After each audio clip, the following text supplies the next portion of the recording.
오늘 우리에게 주신 하나님 말씀은 전도서 7장 15절에서 29절입니다. 전도서 7장 15절에서 29절입니다. 구약 954쪽에 있습니다. 전도서 7장 15절에서 29절입니다.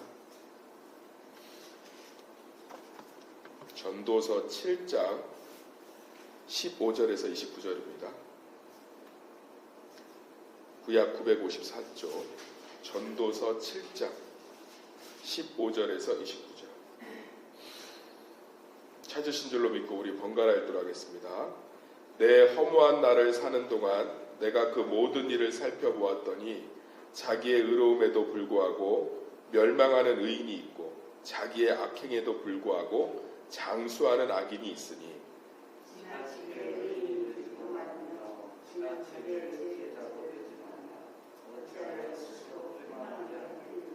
지나치게 악인이 되지도 말며 지나치게 우매한 자도 되지 말라. 어찌하여 기한 전에 죽으려고 하느냐.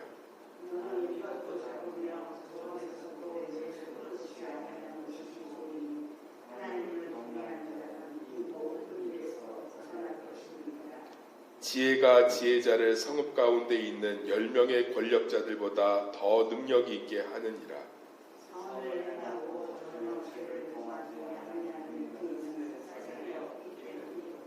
또한 사람들이 하는 모든 말에 내 마음을 두지 말라. 그리하면 내 종이 너를 저주하는 것을 듣지 아니하리라.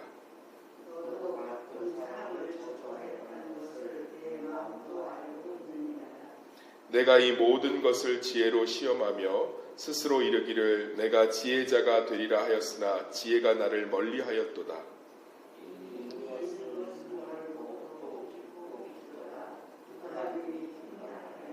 내가 돌이켜 전심으로 지혜와 명철을 살피고 연구하여 악한 것이 얼마나 어리석은 것이요 어리석은 것이 얼마나 미친 것인 줄을 알고자 하였더니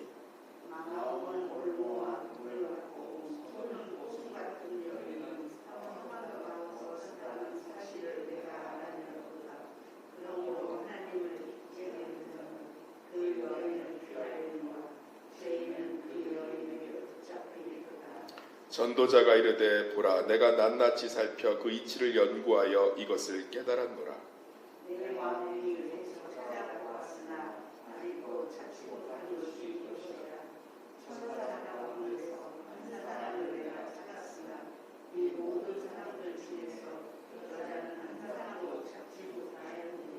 우리 다 같이 읽겠습니다. 내가 깨달은 것은 오직 이것이라. 곧 하나님은 사람을 정직하게 지으셨으나 사람이 많은 꾀들을 낸 것이니라. 아멘.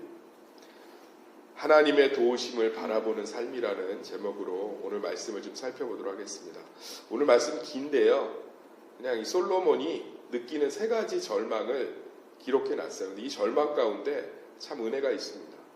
첫 번째 절망은 이제 그 15절부터 시작되는 절망인데요.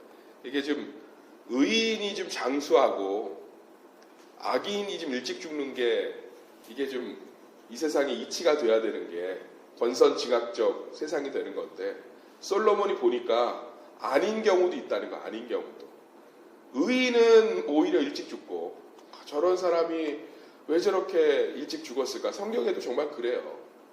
하나님 앞에 충성했던 왕이 하나님 앞에서 정말로 가슴 아프게 이렇게 사망을 맞이하는 경우들도 있고, 근데 반대로 악인이 장수하는 경우도 있다는 거죠. 대표적인 사람이 폴포트 아닙니까? 킬링필드. 정말 미얀마에서 130만 명을 죽였단 말이에요. 130만 명. 근데 이 사람 천수를 누렸어요. 마지막에 미국에서 이 사법재판소에 넘기려고 했는데 범죄인 재판소에 정말로 복되게 그 체포되기 전날에 심장마비로 죽습니다. 천수를 누리다가.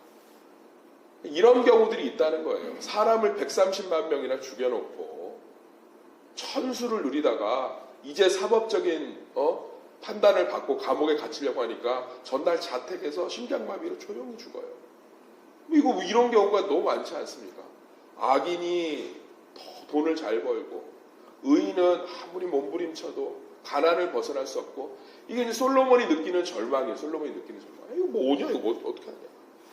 그 다음 또 이제 19절부터 22절까지 느끼는 절망이 뭐냐면 지혜가 모든 것들의 최고인데 그래서 뭐라고 표현합니까? 19절 보면 19절을 볼까요? 지혜가 지혜자를 성읍 가운데 있는 10명의 권력자들보다 더 능력 있게 하느니라. 선을 행하고 전혀 죄를 범하지 아니하는 의인은 세상에 없기 때문이로다. 그러니까 세상의 어떤 것보다도 지혜가 참 소중하고 지혜가 제일인데 이게 모든 것 대 모든 것인데 참된 지혜를 찾을 수가 없고 이 지혜가 세상의 부조리, 세상의 악을 해결할 수 없고 세상의 죄를 해결할 수 없어서 안타까워하고 탄식하는 거예요. 의료가 얼마나 많이 발전했습니까? 지금 뭐 병원 가까이 가도 얼마나 한국이 이런 혜택을 많이 받아요. 제가 선교지에 가보면 한국은 의료적으로는 하나님께 축복을 받은 나라입니다. 선진국과 비교해도요 정말 축복받았어요. 이렇게 저렴하게 병원을 이용할 수 있고 이렇게 병원이 가깝고 이렇게 의사들을 쉽게 만난 외국은요 병원 가고 의사 만나기 정말 쉽지 않습니다. 그리고 우리나라 의사들의 수준이 탑 클래스예요. 정말로 동네 의원도 세계적인 수준이에요. 정말로 혜택받았습니다. 대한민국에 질병이 없습니까? 암 발병률 OECD 국가 1위예요. 스트레스성 심장질환 1위입니다. 전 세계에서 의료가 제일 발달되어 있는데 교통 인프라가 얼마나 잘 되어 있습니까? 깜짝 놀래요. 인터넷이 산골까지 핸드폰이 스마트폰이 다 터집니다. 근데 어때요? 범죄는 나날이 늘어가죠. 교통사고율 OECD 1위예요. 솔로몬이 똑같았다는 거예요. 막 지혜, 막 엄청난 지혜가 대한민국을 다 지배하고 있는데 빠른 인터넷, 좋은 의사들. 근데 질병의 문제, 범죄의 문제, 가난의 문제 해결을 못하는 거예요. 나라가 얼마나 잘 삽니까? 전 세계가 한 600여 국가라고 보면 600명 중에서 10등 정도에 있는데 이 정도면 엄청 잘 사는 거예요. 왜냐하면 이 상위 클래스는 경제적으로 다 잘 살기 때문에. 그런데 어때요? 저출산의 문제 해결을 못하잖아요. 한국 뭐 30년 내로 국가의 위기다. 100년 내로 뭐 한민족의 멸망이다. 돈을 아무리 때려붓고 정책을 아무리 하고 아무리 똑똑한 사람들이 머리를 맞대도 저출산의 문제 해결을 못해. 이게 지금 솔로몬이 느끼는 절망이에요. 지혜가 10명의 권력자보다 난데 죄의 문제는 해결을 못하고 인간 가운데 있는 부조리와 악의 문제는 해결을 못하는 거예요. 마지막 세 번째 무엇에 절망하고 있냐면 23절부터 29절입니다. 여인이라고 표현되어 있는 어리석음이라든지 또는 이제 참된 지혜를 상징하는데 찾을 수가 없다는 거야. 아무리 몸부림을 쳐도 더 이상의 지혜는 찾을 수 없다. 그러니까 솔로몬은 지혜가 충만한 왕이었잖아요. 사람으로서는 해결할 수 없다는 거예요. 행복이라든지 기쁨이라든지 내가 여인 이런 참된 것을 찾아서 또는 이 우매자의 문제를 해결할 수 있는 그런 기쁨 이런 것들을 몸부림치면서 찾아도 찾을 수가 있다 없다? 없다는 거예요. 이게 솔로몬이 가지고 있던 세 가지 절망. 근데 이것은 우리가 세상을 바라봐도 똑같습니다. 이것이 주는 참된 은혜가 무엇입니까? 그래서 우리에겐 누가 필요한 거예요? 하나님이 필요하신 거죠. 사람이 아무리 잘나고 사람이 아무리 지혜를 구하고 사람이 아무리 몸부림을 치고 사람이 아무리 애를 써도 하나님의 도우심 없이는 살 수 없는 줄 믿습니다. 이걸 믿고 사는 게 복이라는 거죠. 이걸 바라보고 사는 게 참된 지혜라는 거예요. 교회도 마찬가지고 우리 성도들의 삶도 마찬가지입니다. 열심히 살아야죠. 주님께서 주셨지만. 그렇지만 세상의 악의 문제, 죄의 문제, 부조리의 문제를 해결하는 것은 하나님밖에 없는 줄 믿습니다. 130명을 죽이고 천수를 부렸지만 그의 영혼은 지옥 가운데 괴로워하고 있는 줄 믿습니다. 그의 영혼은 예수님 재림하실 때 육신으로 부활해서 영원한 심판 가운데 자신이 지은 죄를 모두 다 받을 줄 믿습니다. 아무리 세상에 참된 지혜가 해결하지 못해도 하나님이 다 해결하지 않습니까? 그 안에 하나님께서 여러 가지 지혜들을 주셔서 우리 삶과 이 나라의 민족과 전 세계의 모든 것들을 주님께서 긍휼과 사랑과 자비로 통치하시면서 악이 더 이상 번영하지 않게 하시고 정말 가난 때문에 모든 나라가 죽지 않게 하시고 모든 것들을 다스리고 통치하는 것 가운데 있지 않습니까? 우리가 아무리 찾아도 하나님의 지혜와 능력을 구할 수 없을 때, 정말 사람의 지혜와 능력을 구할 수 없을 때 하나님께서 하나님의 지혜와 능력을 통해서 여러 가지 문제와 아픔들을 치료하지 않습니까? 이게 이 전도자의 지혜의 축복인 줄 믿습니다. 사랑하는 세수막교회 성도님들, 우리 삶 가운데 정말로 있는 모든 문제 가운데 하나님이 도우셔야 됩니다. 하나님을 의지하며 살아가야 됩니다. 하나님과 함께하는 것이 가장 큰 축복입니다. 이게 지혜라는 거예요. 내가 못 배워서 그렇게 살고 있는 게 아니라는 거예요. 내가 무엇이 없어서 그런 게 아니라는 거예요. 다 똑같다는 거예요. 실제로는 막 사람들이 버글버글한 것 같아도 그 안에 외로움이 있고, 유수의 목사님들이 정말 사람들의 수많은 인정과 사랑을 받고 있는 유수의 목사님들이 외로움에 혼자 펑펑 우는 모습을 본 적이 있습니다. 막 성도들이 몇만씩 돼갖고 정말로 외로움이라는 근처도 없을 것 같은데 너무너무 외로워서 혼자 펑펑 울었다는 거예요. 너무너무 외로워서, 너무너무 고독하고 외로워서 혼자 막 엉엉 울었다 기도하면서. 사람이 해야 해. 예수 그리스도와 함께하지 않으면, 하나님의 지혜와 능력이 없으면 똑같습니다. 아무리 지혜가 있고 지식이 있으면 뭐합니까? 질병의 문제 죽어도 해결 못해요. 제가 예전에 상담을 하나 의뢰받았어요.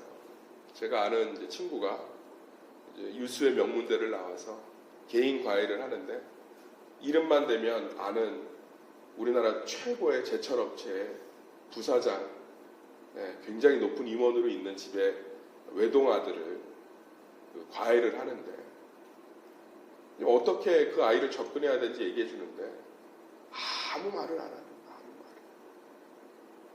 부모님하고 일절 대화를 하지 않고 과외를 하는데도 말을 하지 않는 거예요. 그 어머니가 그러더래요. 내가 돈이라면 얼마든지 줄 수 있고 아이에게 공부를 시켜달라는 게 아니라 저 아이가 한마디도 안 하는데 너무 걱정이 돼서 사람을 지금 계속 붙이고 있는 거다. 뭘 해도 안 된다. 병원에 가도 안 되고 상담을 받아도 안 돼. 선생님이 저 아이에게 말문이 좀 열리게 해달라. 저한테 와서 얘기하는 거예요. 너는 목사인데 답이 좀 있지 않겠냐. 뭐 어떻게 하면 저 말문을 열 수 있느냐. 그걸 어떻게 열겠어요. 세상에 방법도 어떤 지혜도 안 되는데 하나님이 하셔야지. 할렐루야. 그러니까 우리 삶 가운데 하나님이 함께 하셔야 되는 고백이 있을 때 그게 겸손이에요. 저도 목회하면서 마찬가지죠. 어줍지 않게 제 경험들을 의지하고 뭐 시스템 타령하고 뭐 방법 찾고 이런 뭐 하는 거예요? 이 똑같은 고백에 직면하는 거예요. 안 되는구나. 될 수 없구나. 그런데 그냥 엎드리고 하나님 의지하고 하나님이 함께 해주셔야 됩니다. 하나님이 말씀하시면 순종하겠습니다. 하나님의 뜻대로 하시옵소서. 이 고백이 있을 때 하나님이 목회하실 때 가장 교회가 안정되고 성도들이 기뻐하는 삶이 될 줄 믿습니다. 그게 지혜라는 거죠. 전도자가 하나님이 답이고 하나님이 지혜고 하나님이 능력이고. 할렐루야. 우리 이 삶 가운데 있기를 간절히 소망합니다. 건강한 사람이나 건강하지 않은 사람이나 몸은 언젠가는 육신의 한계가 오게 되어 있는 줄 믿습니다. 저는 장례 예배를 참 많이 드렸습니다. 사람이 때가 되면 기력이 다 쇠하게 됩니다. 때가 되면 그것이 건강 질병상 조금 일찍 올 수 있고 조금 앞에 올 수 있죠. 그런데 이 안에 영이 차 있으면 기쁨으로 찬양하고 육신은 약해도 영이 기뻐 뛰면서 하나님의 사역들을 감당할 수 있고. 할렐루야. 하나님이 답인 거예요. 하나님이 답. 솔로몬이 이런 허무 가운데 이런 절망 가운데 인생을 낭비한 거 아니겠습니까? 아무리 되돌아봐도 답이 없고, 아무리 몸부림쳐도 세상은 부조리하고, 아무리 최선을 다해서 통치해도 끊임없는 적들은 있고, 그 안에서 괴로워했던 거 아니에요. 괴로워했던 거. 솔로몬이 우리나라 속담을 알았으면 지혜를 얻었을 거예요. 모르는 게 약인데 내가 하나님께 지혜를 받아서 아는 게 병이 된 거죠. 그런데 하나님 안에는 그 은혜가 있는 줄 믿습니다. 그래서 우리 사랑하는 새침학교의 성도님들, 우리 새벽 성도들, 삶 가운데서 문제가 있을 때 너무 절망하지 마세요. 다 세상이 그렇게 부조리하고 악하고 죄가 있고 질병이 있고 아픔이 있습니다. 그렇지만 그것을 채우시고 도우시는 하나님이 함께 하시는 줄 믿습니다. 그 하나님 바라보고 의지하고 그 하나님께 더 가까이 가는 삶만이 복된 삶이고 정답인 줄 믿습니다. 그 안에서 날마다 평안하시고 강건하시고 승리하시기를 예수님의 이름으로 축복합니다.